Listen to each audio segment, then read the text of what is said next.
Jujutsu Kaisen is in a special but weird place right now. With the success of Season 2 of the anime and the growing number of manga readers, JJK probably has the most eyes on it that it's ever had. While obviously this is a good thing for the life of the series and making sure the story continues, this massive blow-up in popularity can also come with side effects that can completely ruin JJK. Now don't get me wrong, I love this series, hell I even have a tattoo of it, but there are some things growing in the community that have been really bad for the week-to-week life of this series. And I know the direct cause of this growth and negative feelings. Leaks. By the way, spoilers unless you're up to date on JJK. Probably. For those of you that don't know, the official manga translation of JJK comes out on Sundays, but obviously the chapter is released earlier in Japan. When the chapter is released in Japan, people will take pictures of it or scan the pages and send it to others to share to non-Japanese fans. Maya is probably the most well-known person on Twitter who posts leaks. When these are sent over, people will translate them as they're being posted, and a few days later, TCB does an official fan translation. Okay, so we know how leaks work, but why is that a big deal? And how are they ruining JJK? I mean, we're just seeing the chapter early. Well, I think this increase in people reading the manga and increase of people posting and spreading leaks is drastically affecting the way people actually read it. When the leaks are coming out, there are tons of people posting them, but few that are actually explaining what's happening or providing any sort of translation as the pages are being shared. Twitter and Reddit are flooded with the new panels, but none of the text, and I think a lot of people tend to stop there. You can see it time and time again. People look through the leaks and immediately start complaining things don't make sense or that everything is an ass pull. And here's the thing, even the translations happening as the chapter is being posted are rough translations, done quickly to try and get the main points across. But I think so many people just stop here. Now I know genre and official translations have been a little whack recently, but that's a whole different problem for a different time. I think reading the official chapter release is still better than just leaks on Twitter. TCB arguably has the better translations currently, but again, I don't think the loudest group of fans are reading TCB. I see so many questions or rants being posted after each chapter that are answered in the chapter or a previous one. Or people just look at the cool pictures and start making assumption of what's happening, and just spread misinformation. Personally, I read the leaks when they drop, the TCB translation, and the official translation because I want to know and understand the story being told to me. But I imagine most people aren't doing that. The way leaks are handled on Twitter and TikTok doesn't help the reading comprehension curse either.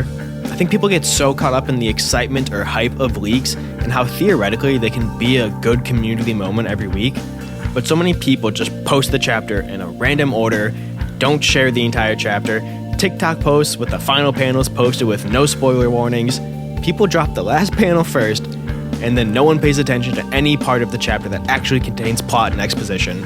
I want to go over some chapters where I think leaks really messed with the perception of that chapter. And here are the actual manga spoilers. Chapter 236.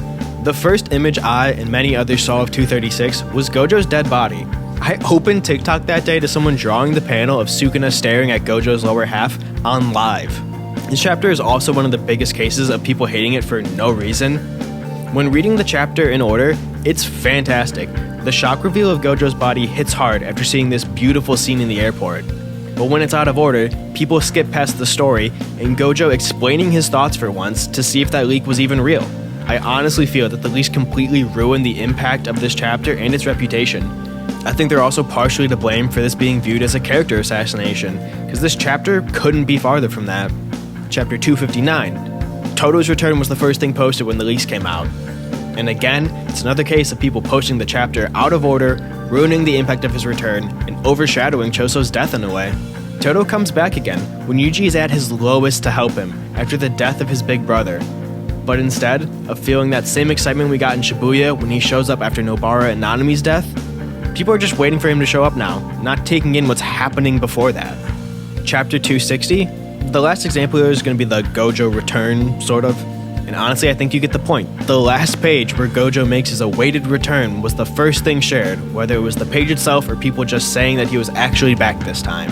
I think all of these examples play into how JJK is being perceived and read. It's not really being read by a decent portion of the fanbase. I don't think we've gotten a bad chapter in over a year, even after a reread for this video.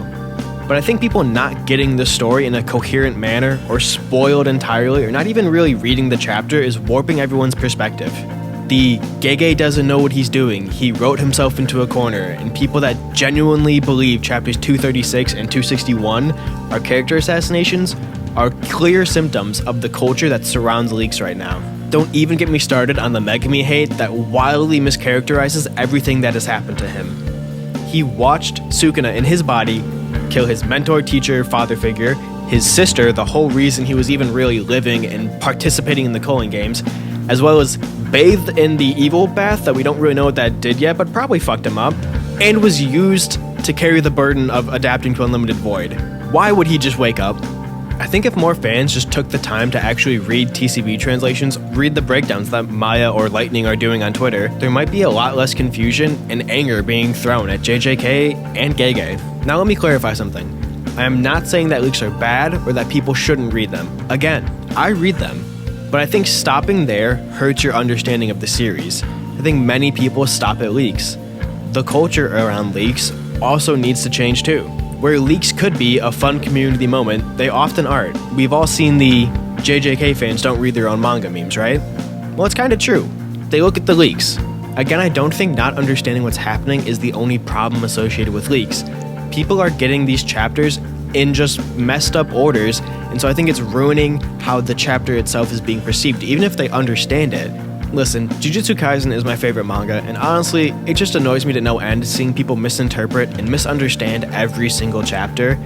I love this series, and I think so many more people would if we could just get out of this weird place of not fully reading the story.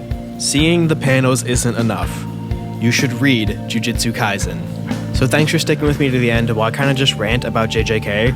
If you want to like, subscribe, that would be pretty cool of you. And let me know if you think leaks or leak culture are a problem. And honestly, let me know if you think this is happening in any other manga community right now. I hope I see you in the next one.